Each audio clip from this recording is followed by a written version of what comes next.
Welcome back, guys. This is Dave Heilman, a.k.a. Dynasty Dorks. This is the SGPN Fantasy Football Podcast presented by WynnBET. WynnBET is now available in Arizona, Colorado, Indiana, Louisiana, Massachusetts, Michigan, New Jersey, New York, Tennessee, and Virginia. From boosted same-game parlays to live in-game odds, WynnBET has what you need to win. If you bet $100, you're going to get $100 at WynnBET.com or download the WynnBET app and start winning today.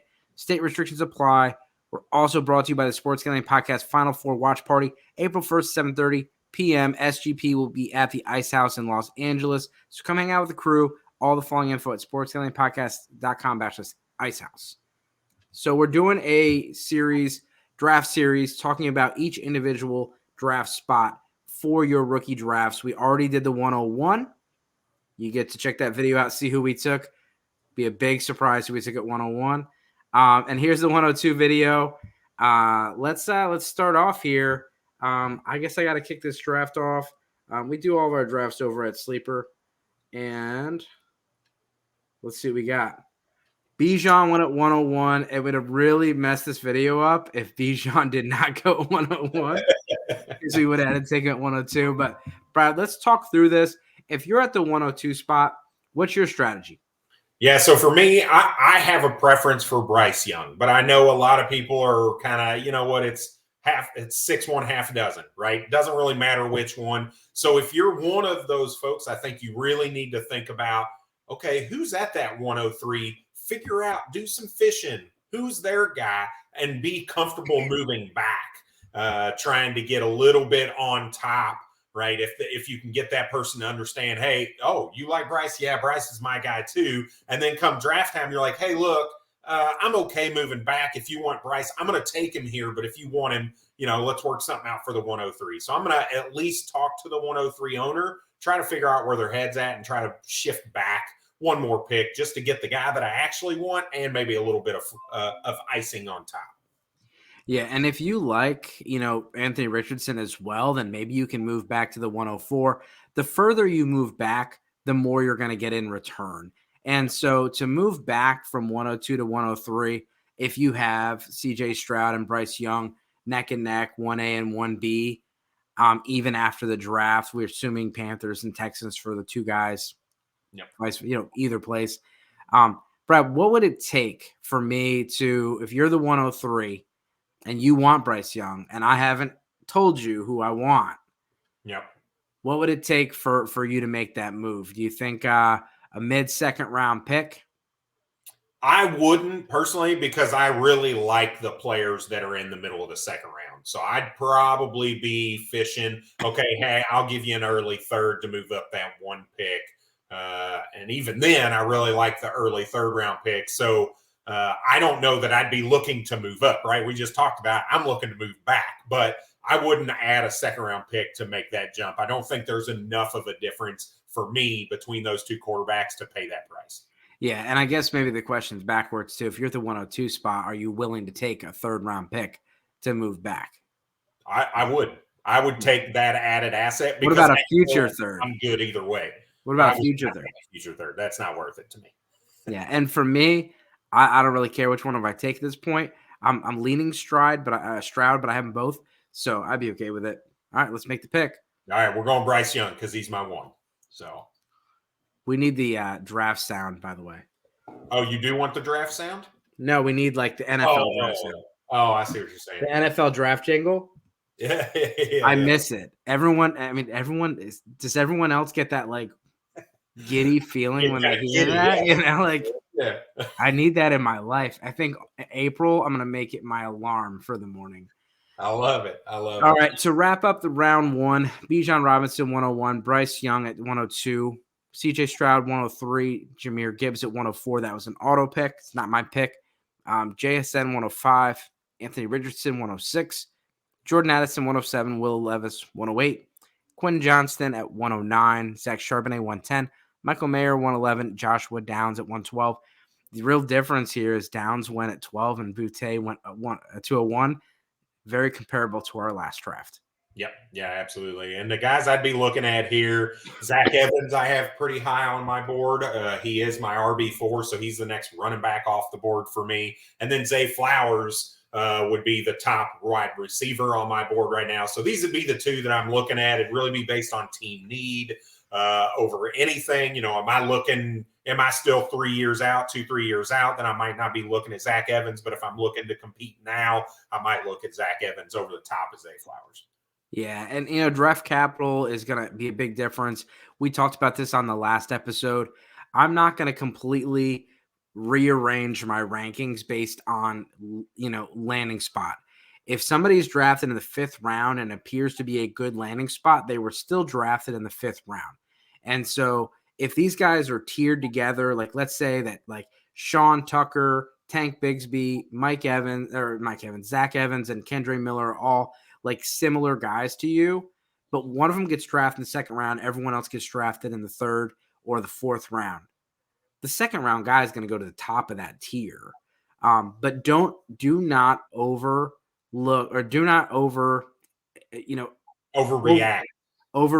to landing spots. That's why Clyde Edwards-Helaire, for instance, was not in the top 5 and pole vaulted everybody because of that late 1st round draft capital into the 101 or 102 in a lot of leagues. Everybody that drafted Traylon Burks over Garrett Wilson, I'm talking to you.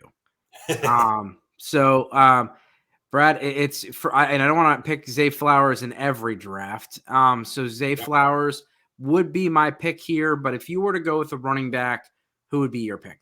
Zach Evans. If we were going to go running back, it'd be Zach Evans. But again, if you're at the 102, you're likely a lower team. So I'd probably be looking at Zay Flowers in this, even though if you go back and listen to the 101, we also took Zay Flowers at the 201. So yeah, and this is where if I'm not taking Zay Flowers here, I would be trading back.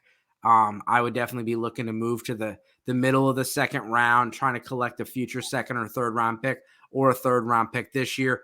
I like Kendre Miller. I have him and Zach Evans very close together, and I think either one of those guys would be my pick here. So, Brad, let's make the pick. Yep. All right, we're gonna go. We're sticking with our man Zay Flowers. All righty. We're gonna prove a point in this series. Yeah, we're gonna move Zay Flowers ADP just with these picks. Again, computer auto pick. Well, I like what you're talking about with trading back, right? Because the 2nd round is full of a plethora of players. Is there really that much of a difference between Tyjae Spears and a Sean Tucker, a Zach Evans and a Kendre Miller? So if you're not in, let's say Zay Flowers goes early, Kayshon Boutte's off, and you're looking at Josh Downs, right? I'm not a huge Josh Downs guy. I'm looking to move back, collect some additional draft capital or a player, and still get one of these running backs later on. Yeah, and Hendon Hooker is a very interesting player. There's a lot of talks that he's getting 1st round grades. That does not mean he's going to go in the 1st round. But if he goes in the 1st round or the high 2nd round, like let's say he goes to Seattle or Detroit early, or in the 2nd round. Yep. Or what if he goes to the Tampa Bay Buccaneers round 1? There's a big difference in how we view him at that point, and he could be an early 2nd round pick if he gets 1st round draft capital. If he gets day 2 draft capital, he's probably right where he's at. Yep. And then Kincaid, if Kincaid gets a perceived good landing spot, could move up the board. That's a huge difference between 111 and 212 for Kincaid. I got Kincaid as my tight end 1. So if you're telling me I could trade back from the 111, or I could, if this is the price difference, then I really like Kincaid because it's not always about players, it's about value. And if I could get Kincaid literally 1 round cheaper than Michael Mayer, I'm all about it. Yeah, I mean, and we can talk about that, when we get to the 11 or 12 spot, but that's a huge difference, right? If you're saying I could have Zay Flowers and Dalton Kincaid or Michael Mayer and Cedric Tillman, like it ain't even close. Right? Yeah, and I did release my 3-round mock draft. So I have Michael Mayer going to the Packers at 15. I got Kincaid going to the Bengals at 29. And I think maybe this year is not good for any tight end. But this year, maybe it's a little mucky for Kincaid. But they got to pay Jamar Chase. They got to pay Joe Burrow. I just don't think there's going to be enough money to go around for Tyler Boyd and or T. Higgins. And so Kincaid might be fourth fiddle this year. He could move up to the 2 or 3 spot in the next 2 or 3 years.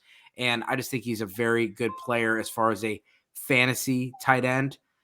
On to the third round, Darnell Washington, 301, back to the tight end conversation. We got a lot of options here. We got Rashee Rice, Rashawn Johnson, Marvin Mims, Izzy Abinaconda, Debo McBride, Chase Brown. Who are you thinking here, sir? Yeah, I mean, I really like the options at the running back position, especially because we just took a quarterback in the first round. We took a wide receiver in the second round, and now we're still looking at some really good value. We're improving our roster at all 3 levels, and quite possibly at all 4 levels if we turn around and can get a really nice pull at the tight end position at the 402. So I'm going to be looking at that Izzy or Chase Brown. If you're a Kenny McIntosh guy who you're thinking the PPR upside is going to be there, seems a little early for him, but that's a possibility here as well, depending on how you like to make your team better. Yeah, I don't usually put a whole lot of stock in the combine, but for a guy that, you're like, okay, well, he didn't have a great production, but he's going to have a great workout and he's going to be quick, and not extremely impressed, especially when the other guys were so impressive. So yeah, for me, I'm with you. I would take either Izzy or Chase. All right, let's go Chase Brown in this one. Let's go Chase Brown in this one. All right. Let's see who I get. I was hoping I got Izzy just to keep up. Just because, right? Yeah. All right, so we had 301 Darnell Washington, Chase Brown 302, Rashee Rice 303, Luke Musgrave 304, Tanner McKee 305, Marvin Mims 306, Stenson Bennett. He's got good draft capital, 307. We need to do something about that. Rakim Jarrett at 308, Max Duggan at 309, Kraft at 310, Rashawn Johnson at 311. Izzy almost made it back to us. Yeah, at 312. That is a travesty. Nonsense. Jaron Hall at 401. I was joking with John and Popes. I was scrolling through Twitter and it was back-to-back Izzy posts. And I was like, I didn't know it was Izzy Day, but I'm here for it. 312 is just ridiculous. 401 for Jaron Hall. And then our pick, we got, plenty of options. McIntosh is still on the board. The price tag's a lot better. Debo McBride's there. Hutchinson, Eric Gray. I didn't see the tight ends. Parker Washington's on the board. Best tight end available is Will Mallory. Will Mallory doing a lot of PFF mock drafts, going 7th round. That's not exciting. We'll see where he ends up in the real draft. 4th round is this happens every year. Right now we have about 36, 40 players that we're in love with. After the draft, that's going to shrink. It's going to be closer to 25. All those undrafted guys that we like that aren't going to be on. Yeah, I'm like, man, I'm so sure this guy's a 3rd round pick. He's a UDFA. It's going to happen. But Evan Hall is a very interesting guy here, especially your PPR upside. He reminds me of, Rex Burkhead, James White kind of a guy that he can split out and do some of the PPR stuff. It'd be interesting to see if he went to a location that would use him like an Austin Eckler. Yeah, I think for me, we talked a little bit earlier about how we had the quarterback, we've got the wide receiver, we hit the running back, and is there a tight end that we like? And in the 4th round, I'm not looking at Will Mallory. I'm actually looking at Davis Allen. There are a lot of well-respected ex-NFL players and broadcasters that really have a lot of good things to say about Davis Allen. He's kind of flying under the radar right now. Dave, you talked about how some guys are talking about how, we could see 10 tight ends taken in the top 4 or 5 rounds of the NFL draft. And Davis Allen really did have a nice career while at Clemson. So I'd actually be looking at him at the 402, doing a little bit of that reach and hoping that I hit a guy that can turn into a Dalton Schultz-esque type of tight end. Yeah, and we talked about this on a couple rounds ago. This is where, if that's your pick, you trade to the 412. Yeah. And you get Davis Allen at 412 before the UDFAs hit because he's probably going to be available. But last draft, we saw a run on tight ends. Yeah, we he did. may not be. I would be going with a running back here because I like to throw darts at running backs just because you get a faster return. I'm not a patient person, and these tight ends, they usually take a while to develop, even the good ones. But that's my strategy. I'm all right with whatever we do here, sir. All right. Do you want Debo? Do you want Eric Gray or Evan Hull? We took Eric Gray last time, so give me either Debo or Hull. Let's go McBride. There we go. And let's see who I get. I was hoping Davis Allen. Davis Allen, see, 406. That's what I'm saying. So it's not far off. It's not far off. Yep. Xavier Hutchinson is another guy that's very interesting. He had 111 catches last year, and he's 6'3". Yep. I mean, he's an Allen Lazard type of a player, big-bodied receiver. Interesting guy. Same school, too? Same school. Yeah. Yep. All right. Well, appreciate you guys checking out the episode. Brad's going to let you know about the sponsors as we thank them for putting on the show. All right. And we are sponsored by WynnBET because WynnBET is the official online sportsbook of the Sports Gambling Podcast Network. WynnBET is now active in Massachusetts and a ton of other states. Be on the lookout for the WynnBET Win Hour each Thursday from 5 to 6 p.m. Eastern Time. During WynnBET Win Hour, marquee games of the week will have better odds on WynnBET, giving you a larger payout opportunity. They also have their March Madness events. So many ways to bet big on the big dance. So sign up today and receive a special offer. Bet $100, get $100. That is limited to state availability. And of course, for our DGens out there, if you hit the biggest long shot parlay of the week, you'll get $1,000 free credit. There are so many things to choose from. All you have to do is head over to wynnbet.com or download the WynnBET app. Offer is subject to change. Terms and conditions at wynnbet.com. Must be 21 or older and present in the state where playthrough WynnBET is available. If you're someone you know has a gambling problem, call 1-800-522-4700. We are also brought to you by not one, but two Sports Gambling Podcast additional contests, one of which is the Final Four. And the Sports Gambling Podcast guys are going to be hosting a Final Four watch party at the historic Ice House in Pasadena, California on Saturday, April the 1st at 7:30. So be sure to go and get all of those details at sportsgamblingpodcast.com/icehouse.